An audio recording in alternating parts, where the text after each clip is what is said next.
secret process that's getting results like this, and I want to show you the process so you too can knock the credit bureaus out. So the results are in. As you can see, a 40-point increase, 75-point increase, 60-point increase. As you can see, right, 5 items got removed, 46 is still ongoing, right? 2 wasn't disputed when that was last round. 2 new items got added, so that's why it says 2. And the 3 got updated to positive. So 8 in total, right? 5 plus 3, 8 in total things help this person's credit report. And I want to talk about everything when it comes to this specific report, right? Because this usually doesn't happen all the time, right? Where you see a significant increase, because we've been working with this client and the process of fixing your credit is going to be like up, down, is going to be continue like that, because as you're improving your credit, you're paying down debt, or you might accumulate some more debt. Things get added back to your report as you get things removed from your report. It's just ongoing until you start to get the most of the stuff off of your report. Then you're going to see the steady increase of your credit score. Now I want to talk about the letters in the process of what we've been doing, right? So first and foremost, if you're new to the channel, welcome. So in order to get things removed from your report, you want to use the law, right? I know there's a whole bunch of information online, but you want to do things according to the Fair Credit Reporting Act, right?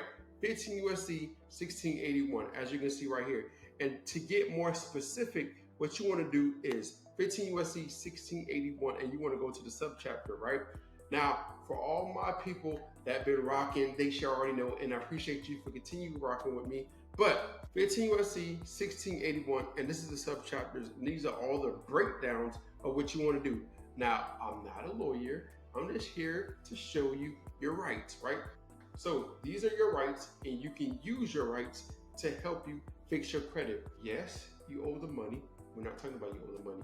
But when it comes to disputing, things have to be 100% accurate. And I'm going to show you the law to back this up, right? Things have to be 100% accurate, that which will allow you to dispute these accounts. So 15 USC 1681 EB, compliance procedures, right? So if you go to B, whenever a consumer reporting agency prepares a consumer report, it shall follow reasonable procedures to ensure maximum possible accuracy of the information concerning the individual about whom the report relates. When you look at your report and you compare and you download your report, you see Experian, you see TransUnion, you see Equifax, you're going to see that most of the time, some of the information is not going to be 100% accurate. The open date last active, date last payment, payment history, amounts owed, balance, a lot of stuff is going to be incorrect. Now, this allows you to dispute the account to help you get the account removed from your report, right? So what you want to do is go back to subchapter and look at this is what I'm talking about. So that specific law talks about, hey, this account has to be 100% accurate. This is the reason why you can dispute the account, right? Now, when it comes to the procedure that Experian, TransUnion, Equifax have to follow and everybody else have to follow, this one right here, when you dispute in the accuracy of the account. So if we go to just number 5, right? Let me break it down. Check it out. Number 5 right here, treatment of inaccurate or unverifiable information.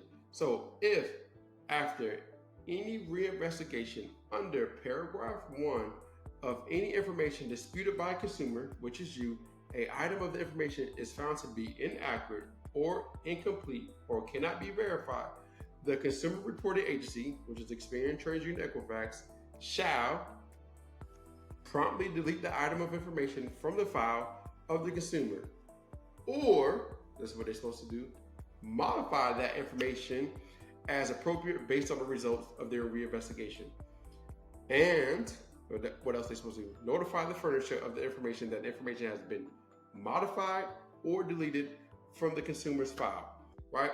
So when you send a dispute and you say, hey, this account is inaccurate, the open date last active, date last payment, what they're supposed to do is either delete the account from the report or modify the information. It doesn't say anything else, right? Modify it or delete it. Like verified, yes, but we're not talking about verification. We're not asking, does this account belong to me? We're asking, hey, the open date last active, date last payment, all these things are inaccurate on the report So what they're supposed to do is modify the account, or they're supposed to delete the account. Now, what you're going to see is when you send your letter in to Expand TransUnion Equifax and you get your results back, some of the accounts got removed, some of the accounts didn't get removed. But what is supposed to happen is some of those accounts that came back verified was also supposed to be modified to the correct status. Anything that's inaccurate on the report is supposed to be modified to whatever it's supposed to be if the account wasn't removed.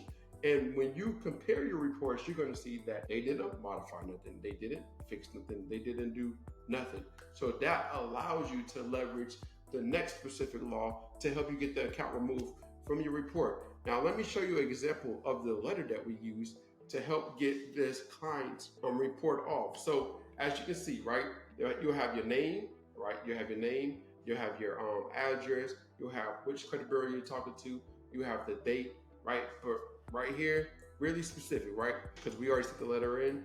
What instrument did you use to verify the items listed below? Because these items are still not showing maximum possible accuracy according to 15 U.S.C. 1681 EB. I request you delete every item from the credit report in accordance with 15 U.S.C. 1681 5, right? That's the specific law that we just read, right? And as you can see right here, the account is not showing maximum possible accuracy, right? Even if the account is open, closed, you could still dispute the account, right? Because we're not talking about if the account belongs to us. We're talking about if the account is reported accurately, right?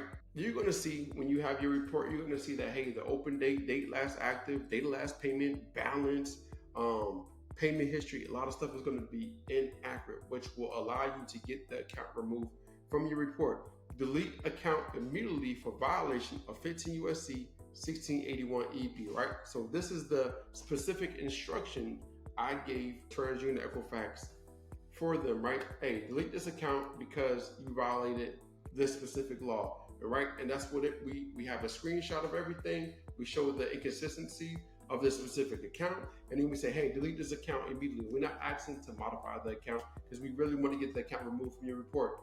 Because even though you modify the account, it's still hurting your credit score. So by you updating it, it's not helping your credit score. So what you want to do is always ask for immediate deletion or removal of the account from the report. Now, once you get the account removed from your report, there are some things you want to do next. So let's, for an example, if you get a collection removed from your report, now once it's off your report, next thing you want to do is work out some type of payment arrangement to pay it back, right? You don't have to pay everything in full. You can pay a specific amount that you negotiate so the account don't get sold to another person and it doesn't come back on your report. So if you owe $500, you can negotiate something really cheap because they probably bought that account pennies on the dollar. You can negotiate for a lower payment, and then once you pay it off, now you don't have to worry about the debt being sold to another collection company and then being put back on your report. All right, so that's what you want to do when it comes to disputing your accounts. So that's what you want to do when it comes to disputing, right? You want to dispute, get it off your report, and then pay it back later, some type of amount, so it doesn't reappear on your report. All right. Now, if you want to learn the 11 best websites you can use for free to delete anything off your credit report, hey, click right here.